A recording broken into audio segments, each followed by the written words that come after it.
Conciudadanos, la tradicional alocución de víspera de nuevo año tendrá en esta oportunidad un afirmativo acento de optimismo, de fe y de confianza en el destino de Venezuela. Esa manera de confiar al antever el futuro inmediato del país se asienta sobre bases razonables y serias. 1962 fue un año en el cual afrontaron el país y su gobierno coyunturas difíciles en el orden interno y en el internacional. Pero la forma misma como se comportaron la nación y su gobierno frente a esas coyunturas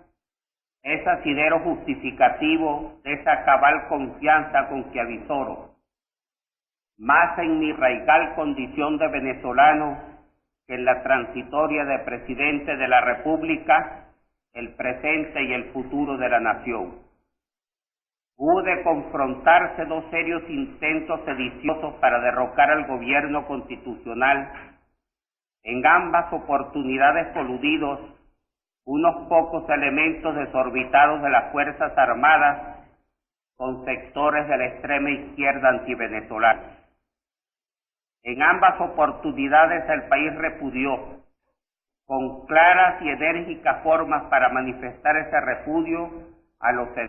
sediciosos. Y la develación de esos brotes fue tarea cumplida dentro de perentorio plazo por efectivo de las Fuerzas Armadas de tierra, mar y aire. El repudio masivo a esos brotes conspirativos y la decisión para develarlos de las Fuerzas Armadas nos hacen presumir y esperar que hechos de esa naturaleza no habrán de producirse en el futuro. Correspondió a Venezuela en el curso del año que hoy termina su cuota de responsabilidad dentro del sistema de defensa interamericano frente a agresiones extracontinentales. Por lealtad a compromisos libremente adquiridos por el Estado venezolano y por sentido de la propia seguridad nacional, el gobierno procedió a tomar las medidas en el orden interno y en el internacional que se requerían cuando fue evidente que Cuba había devenido una base de proyectiles atómicos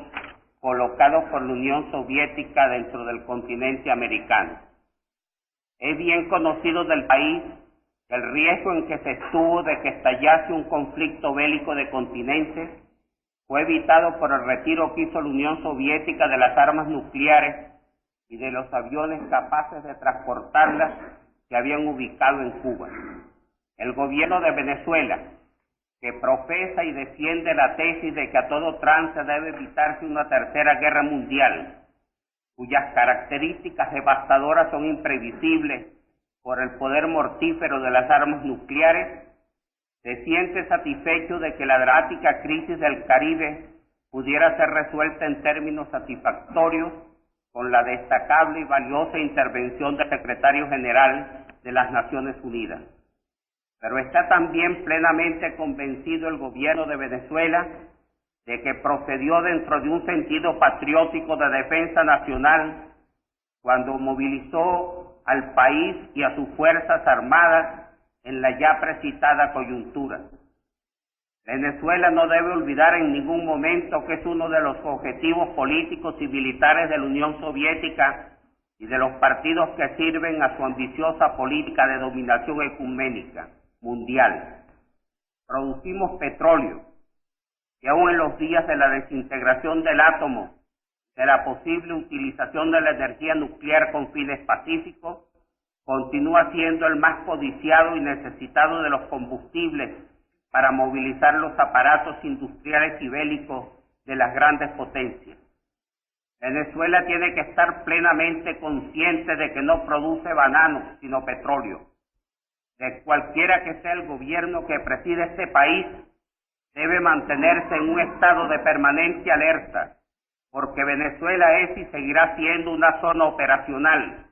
con prioridad inmodificable para los enemigos del occidente democrático y para los fieles devotos del eje totalitario.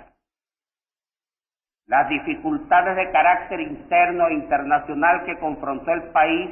en 1962 produjeron un pálpito de angustia en los venezolanos. Las sediciones internas dejaron un saldo de muertos y de heridos, de sangre venezolana que corrió en Carúpano y Puerto Cabello, y a mí como venezolano integral y como hombre de sensibilidad me produjeron dolorosa impresión. Pero los responsables de esos hechos sediciosos no podían quedar impunes. La sociedad debe defenderse no solo de los entes antisociales que cometen crímenes individuales, debe hacerlo también y de manera especial en un país donde el acceso al poder mediante el hecho de fuerza ha sido tradicional de quienes pretenden utilizar las armas que les entregó confiada la República para derrocar a gobiernos legítimamente constituidos. En las insurgencias de Carúpano y de Puerto Cabello, los hechos sediciosos estuvieron coloreados, antivenezolanamente coloreados con un elemento nuevo. Tradicionalmente se ha intentado, se ha logrado derrocar gobiernos legítimamente constituidos para utilizar el poder como instrumento de las apetencias de mando y de enriquecimiento ilícito de un hombre y de una camarilla. Pero en estos dos casos, de lo que se trataba era, además, de trasplantar a Venezuela en la situación cubana, noble nación que conquistó su independencia a costa de un raudal de sangre y de sacrificios, y que ahora ha devenido un simple peón en el ajedrez de la política internacional de gran potencia que está desarrollando la Unión Soviética. Es perfectamente lógica, y de ella me responsabilizo, y de ella no me arrepentiré jamás, nunca, la posición del gobierno que presido frente a los autores e inductores militares y civiles de los aludidos brotes facciosos. Fueron entregados a la jurisdicción de los tribunales militares, y no por acción arbitraria, sino de acuerdo con las leyes de la República. Tuvieron derecho a la defensa. Sus abogados pudieron presentar amplios alegatos. Unos fueron excluidos de responsabilidad, otros condenados a largas penas de presidio. Surgen ya voces pidiendo amnistía para ellos. Mientras yo sea presidente de la República, no será sobreseída su causa, como no ha sido sobreseída la causa de los insurgentes el 7 de septiembre de 1958 y del 20 de abril de 1960. Lo más fácil para un gobernante en vísperas de dejar el poder es dar muestra de humanitario espíritu frente a los autores de motines y sediciones, dejándole a su sucesor la peligrosa herencia de la impunidad del crimen político. Tengo demasiado sentido de responsabilidad conmigo mismo y con la historia para proceder así. Estoy consciente de que con esta línea de conducta, indesviable e inmodificable, caerán sobre mí rencores familiares e individuales imborrables. Pero gobernar con sentido de lealtad al país no es, en mi concepto, eludir responsabilidades, sino asumirlas ante la propia conciencia, ante la nación y ante la historia. Las dificultades confrontadas por el país y el gobierno en 1962 no fueron obstáculos, y ello demuestra la confianza de los venezolanos en su gobierno y en el empeño de éste en cumplir una acción administrativa eficiente para la recuperación económica y el saneamiento fiscal. En el curso del año se han afirmado los signos de recuperación de la economía nacional. Como lo afirmé en varias exposiciones públicas, esperanza que se ha realizado, que 1962 sería un año en que se operaría la reversión en las tendencias depresivas experimentadas en la economía, en 4 aspectos fundamentales, a saber, crecimiento del producto, aumento de la ocupación, balanza de pagos y saneamiento fiscal. 1962 muestra signos positivos. Las estimaciones preliminares realizadas permiten asegurar que por primera vez desde 1959 hemos alcanzado un crecimiento del producto per cápita al lograrse un crecimiento total algo superior al 6%. Varios factores contribuyeron a este resultado, destacándose entre ellos los siguientes. A. La producción petrolera aumentó cerca de un 10%. La agricultura y la industria mantuvieron el ritmo expansivo que han venido alcanzando aún durante el periodo de recesión. La reforma agraria ha seguido realizándose con ritmo promisor. C. La industria de la construcción aprovechó plenamente las medidas adoptadas por el gobierno durante el año pasado, particularmente en lo que se refiere al otorgamiento de crédito por la Junta de Créditos a la construcción de vivienda urbana. Las cifras correspondientes a los permisos de construcción en la zona metropolitana y en las capitales de los estados durante los 10 primeros meses de 1962 muestran un aumento de 65% con respecto al mismo periodo de 1961. Ya está asegurado un nuevo financiamiento para continuación de las actividades de la Junta de Créditos a la Construcción de Vivienda Urbana por 160 millones de bolívares, de los cuales el Estado aportará 60 millones de bolívares y 100 millones serán suscritos en bonos por la industria petrolera. La recuperación en la industria de la construcción ha permitido disminuir en forma significativa el alto índice de desempleo a que se llegó en 1961 en esta rama de la actividad económica y por sus efectos en las industrias manufactureras a ella ligadas y por el aumento del poder adquisitivo de la población trabajadora ha aumentado la ocupación industrial, con lo cual se ha disminuido el desempleo total. Por primera vez desde 1958, año en que se inició por factores ya conocidos el drenaje de las reservas internacionales del Banco Central de Venezuela, con una pérdida en ese año de 379 millones de dólares, este instituto cierra para el día de hoy con superávit, al colocarse las reservas internacionales en 575,4 millones de dólares, superior en 5,2 millones de dólares a las de fines de 1961. Si bien el superávit es pequeño en cuanto a su magnitud, refleja una nivelación de nuestros pagos al exterior y en los ingresos de divisas. Los fondos del Tesoro alcanzan para esta fecha a 592 millones de bolívares, superior en 350 millones de bolívares a los que existían a fines de 1961. La deuda pública directa e indirecta, que para fines de 1961 alcanzaba 2.798 millones de bolívares, ha disminuido en el curso de 1962 en 190 millones de bolívares. En el curso del año se cancelaron 2 cuotas del empréstito de abril de 1960 por 200 millones de dólares, con lo que se completó el pago del 50% de dicho empréstito.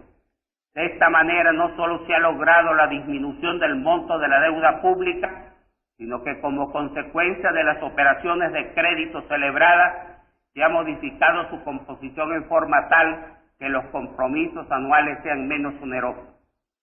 En el curso del año se comenzó la producción y exportación de acero en Guayana,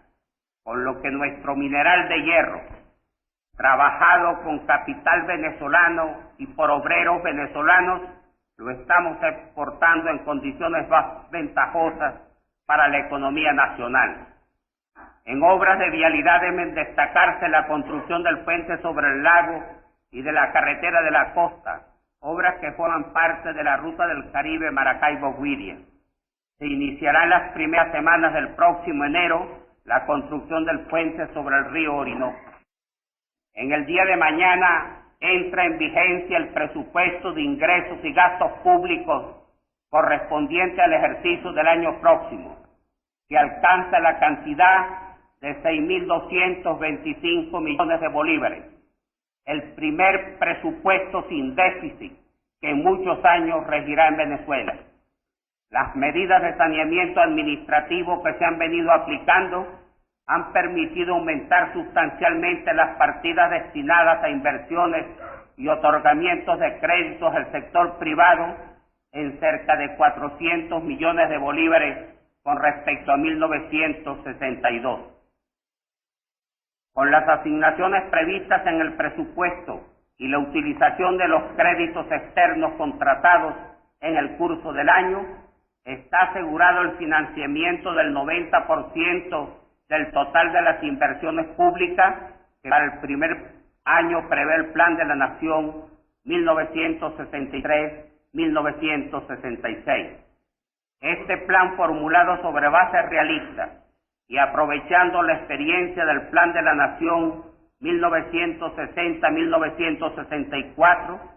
está siendo consultado con los sectores privados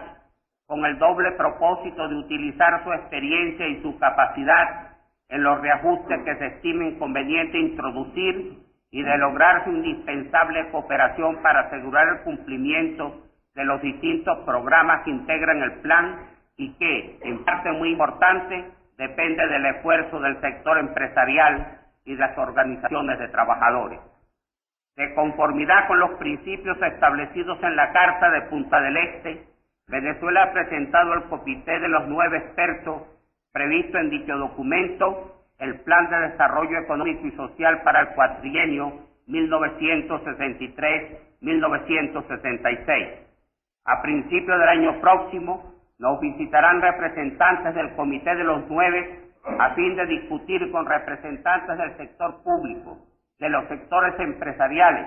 de las organizaciones obreras y de los partidos políticos sobre la factibilidad del Plan de la Nación,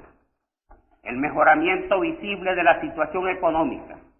la confianza en que el país ha remontado sus anteriores etapas de dificultades y de recesión, el aumento evidente del empleo y el margen cada vez menor de trabajadores desocupados han tenido una manifestación visible e innegable en las alegres Pascuas de este año. El comercio vendido más que en ningún otro diciembre de la historia de Venezuela. Las parrandas navideñas, en las cuales nuestro pueblo ha dado una vez más demostración de un dionisíaco sentido de la vida y de su actitud artística, han llevado euforia navideña a los hogares y a todo el país a través de las pantallas de la televisión y de los micrófonos de las radioemisoras. La alegría no se decreta, y esta alegría navideña de 1962 ha sido la mejor demostración de que el pueblo de Venezuela se siente satisfecho de estar viviendo bajo un régimen de libertad tan ansiado por él a través de largas etapas de opresión y bajo un régimen que, con sus aciertos y con sus errores, ha tenido una característica muy definida, la de preocuparse fundamentalmente por el bienestar de los más. Esta recuperación económica podría ser afectada por limitaciones en el ingreso de petróleo venezolano a su tradicional y más importante mercado de consumo, que es los Estados Unidos. La reciente proclamación del presidente Kennedy sobre regulaciones para el ingreso de petróleo extranjero en el mercado estadounidense preocupó al gobierno de Venezuela, y como las preocupaciones de este gobierno no son de brazos cruzados,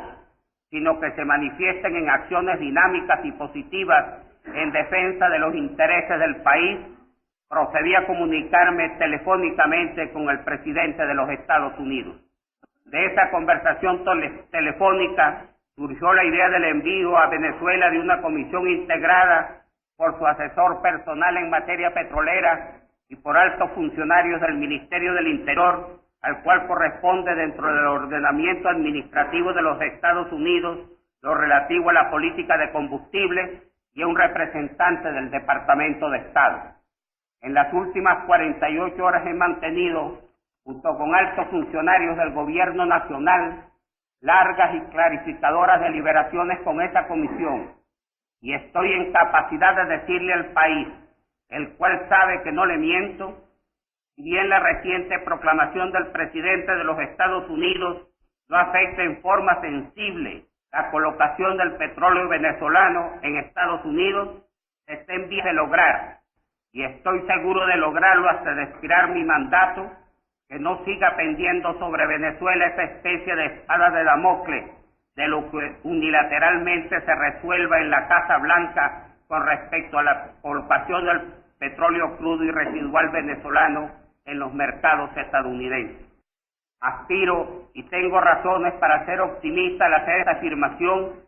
en que entregaré al próximo presidente de Venezuela, junto con la banda presidencial que es símbolo del poder ejecutivo en el país,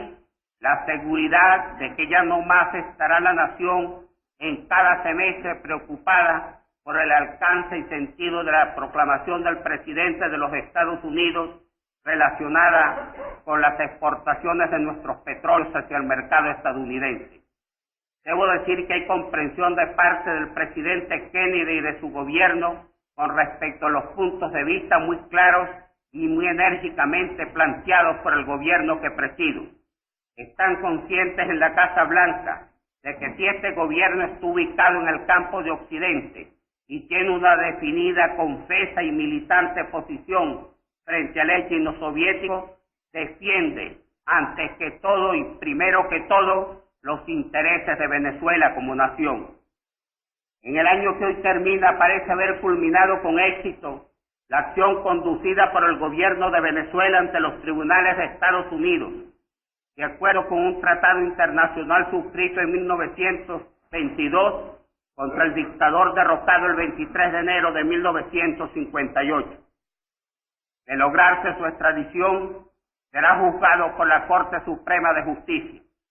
No han sido rencores y espíritu de retaliación lo que ha guiado al gobierno por mí presidido en esta gestión. Debe quedar bien claro que el delito de apropiación indebida de dineros fiscales y el uso de la fuerza pública con criminales propósitos no se quedan sin sanción. Gestiones de la índole de la adelantada por el gobierno que presido contra el legislador actualmente detenido por mandato judicial en una cárcel de los Estados Unidos no podría realizarla sin un régimen integrado por venezolanos que ni se han enriquecido ilícitamente ni han utilizado contra sus opositores los procedimientos inexcusables de las torturas y de los asesinatos. El argumento utilizado por los abogados del exdictador de que su vida correría riesgo de ser extraditado a Venezuela no tiene base alguna. Están vivos y sometidos a juicio de sus jueces naturales quienes atentaron contra mi vida. Los tribunales ordinarios y no los ejecutores sumarios de una ya desaparecida seguridad nacional juzgarán y castigarán de acuerdo con el Código Penal de Venezuela al exdictador si el proceso judicial que se le sigue culmina como cabe esperarse en su extradición.